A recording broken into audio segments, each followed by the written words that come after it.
বাংলার রাজনীতিতে মিমের আগমন সুবিধা নাকি ভোট কাটাকাটির খেলা? বিহার বিধানসভা নির্বাচনে 5টি আসনে জয় পাওয়ার পর এবার পশ্চিমবঙ্গের দিকে নজর দিয়েছে হায়দ্রাবাদের অল ইন্ডিয়া মজলিসে ইত্তেহাদুল মুসলিমিন বা AIMIM। সূত্রের খবর, আসাদুদ্দিন ওয়াইসির নেতৃত্বাধীন এই দলটি আগামী 2026 সালের বিধানসভা নির্বাচনে রাজ্যের বেশ কয়েকটি আসনে প্রার্থী দেওয়ার সিদ্ধান্ত নিয়েছে। তাদের প্রধান লক্ষ্য রাজ্যের সংখ্যালঘু অধ্যুষিত জেলাগুলি, বিশেষ করে মালদা ও মুর্শিদাবাদ।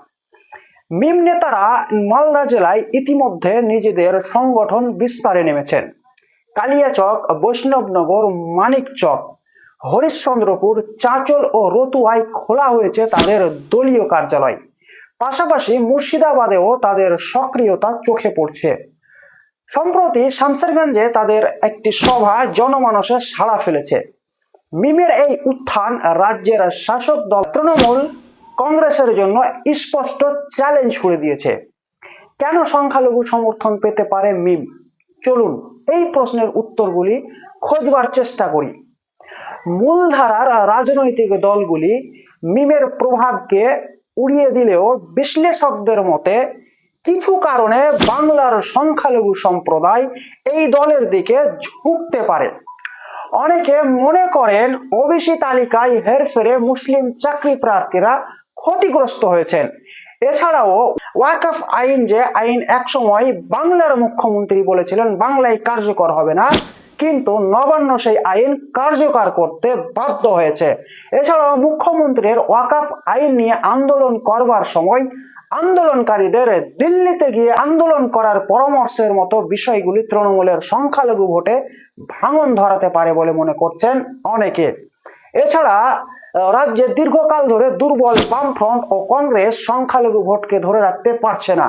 অন্যদিকে বিজেপির তীব্র হিন্দুত্ববাদী রাজনীতির বিপরীতে মুসলিমরা নিজেদের মুখ হিসাবে মিমকে চাইতে পারে।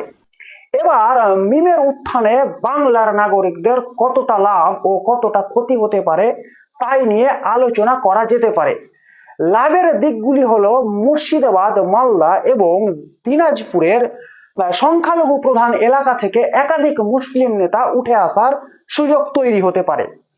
এই নেতারা মুসলিম সম্প্রদায়ের সমস্যা ও দাবি দাওয়া সরাসরি তুলে ধরবেন বলে আশা করা যায়। অন্যদিকে ক্ষতির কথা বলতে গেলে বলতে হয় মিমের উত্থান নিশ্চিতভাবে তৃণমূল বা কংগ্রেসের ভোট কাটবে।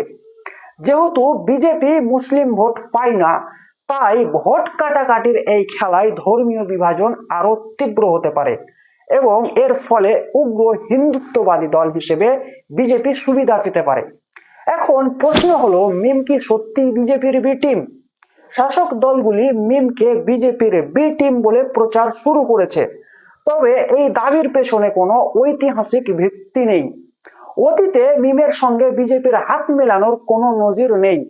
বিশ্লেষকদের মতে মিমের উত্থানকে শুধুমাত্র বিজেপির সুবিধা হিসেবে না দেখে বরং তথাকথিত ধর্মনিরপেক্ষ দলগুলির ব্যর্থতা হিসেবে দেখা উচিত। 3 তালাক, ওয়াকফ আইন, SIR আতঙ্ক, এছাড়া দিল্লি দাঙ্গার মতো গুরুত্বপূর্ণ জাতীয় ইস্যুতে মূলধারার দলগুলি অনেক ক্ষেত্রেই মুসলিমদের পাশে দাঁড়াতে টালবাহানা করেছে বা চুপ থেকেছে। কেবলমাত্র বিজেপির ভয় দেখিয়ে মুসলিম সমর্থন পাওয়ার রাজনীতিতে বিশ্রদ্ধ হয়ে উঠছেন মুসলিম সমাজ। এই রাজনৈতিক শূন্যতা পূর্ণ করতেই মিম এর মতো নিজস্ব শক্তিশালী মুসলিম দলের প্রতি আগ্রহ বাড়ছে। বিহারের রাজনৈতিক পরিস্থিতি থেকে পশ্চিমবঙ্গের পরিস্থিতি ও সংস্কৃতি একেবারেই আলাদা। এখানে ধর্মীয় মেরুকরণ সহজে হয় না, কিন্তু গত কয়েক বছরে তৃণমূল ও বিজেপি উভয় প্রধান দলের প্রচেষ্টায় সেই মেরুকরণের চেষ্টা চলেছে।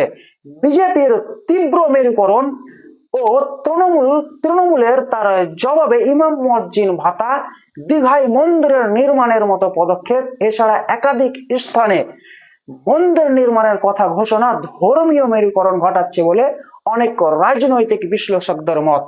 এই পরিস্থিতিতে মিমের আগমন পশ্চিমবঙ্গের সংখ্যালঘু রাজনীতিতে কতটা সুফল নিয়ে আসবে, নাকি তা সংখ্যালঘুদের প্রতি বুমেরাং হয়ে উঠবে, এর উত্তর দেবে সময়।